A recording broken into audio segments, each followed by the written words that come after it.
నిద్ర లేవగానే మొబైల్లో నెట్ ఆన్ చేస్తాం.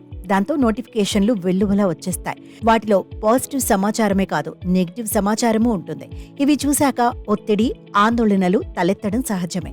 వీటి ప్రభావం ఇటు వ్యక్తిగత పనులపైనే కాదు, ఆఫీస్ బాధ్యతలపైన పడుతుందంటున్నారు నిపుణులు. పొద్దున్నే సోషల్ మీడియాలో గడిపే వారిలో డోపమైన్ ఉత్పత్తి తగ్గినట్లు ఓ అధ్యయనంలో తేలింది. దీన్ని హ్యాపీ హార్మోన్ గా పిలుస్తాం. ఈ హార్మోన్ విడుదల తగ్గితే సంతోషం దూరమై ఒత్తిడి పెరుగుతుంది. కాబట్టి ఉదయాన్నే సోషల్ మీడియాకు దూరంగా ఉండడం మంచిదంటున్నారు నిపుణులు. ఉదయాన్నే ఫోన్ చూడటం వల్ల జీవ గడియారం పైన ప్రతికూల ప్రభావం పడుతుందంటున్నారు నిపుణులు. తద్వారా నిద్రలేమి సమస్య తలెత్తుతుంది. దీనివల్ల ఒత్తిడి హార్మోన్ కార్టిసాల్ విడుదలై ఈస్ట్రోజన్, ప్రొజెస్ట్రాన్ హార్మోన్ల సమతుల్యతను దెబ్బతీస్తుంది.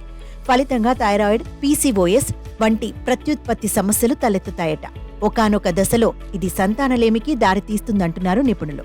మొబైల్ ఫోన్ల నుంచి వచ్చే నీలి కాంతి ఇటు పిల్లలపైన అటు పెద్దలపైన పడుతుందంటున్నారు నిపుణులు. దీనివల్ల పిల్లలు చిన్నతనంలోనే రజస్వల అయ్యే అవకాశాలున్నాయట.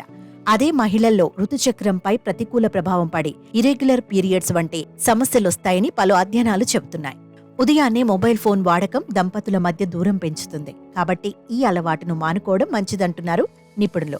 రోజంతా ఆఫీస్ పనులతో హడావిడే సరిపోతుంది. ఇక ఆఫీస్ నుంచి ఇంటికొచ్చేసరికే అలసిపోతుంటాం.